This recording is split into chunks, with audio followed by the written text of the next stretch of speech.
ಹೌದಲ್ಲ, ತೇರಿನೊಳಗೆ ಮೂರ್ತಿ ಇಡ್ತಾರೆ ಎಚ್ಚರ ಸ್ವಾಮಿ ರಥೋತ್ಸವದೊಳಗೆ. ಎಷ್ಟು ನೋಡ್ರಿ ಎಲ್ಲವನ್ನು ಎಷ್ಟು ಅಜ್ಜ ಅಪ್ಕೊಂಡಾನ. ತೇರಿನೊಳಗೆ ಯಾರು ಇರ್ತಾರ? ಈರಭದ್ರನ ಮೂರ್ತಿಯನ್ನ ಆವರಣ ಮಾಡ್ತದೆ, ಆರೋಹಣ ಆಗ್ತದೆ.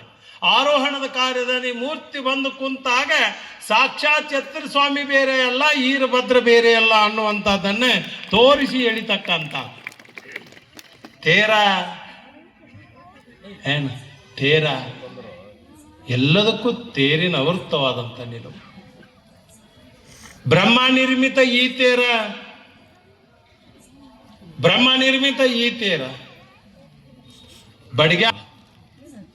ಬಡಿಗ್ಯಾನ ತೇರು ಲಾಂಛನಕ್ಕೆ ತೋರ್ಸಾಕ ಬ್ರಹ್ಮ ನಿರ್ಮಿತ ಈ ತೇರನ್ನ ಎಳೆಯೋದು. ಎಲ್ಲಿ ಮಠ ಎಳೆಯೋದು? ಎಚ್ಚರ ಸ್ವಾಮಿ ನಿನ್ನ ಪಾದವೇ ಗಟ್ಟಿ ಅನ್ನೋ ಮಠ ಎಳ್ಕೊಂಡು ಹೋಗ್ಬೇಕು.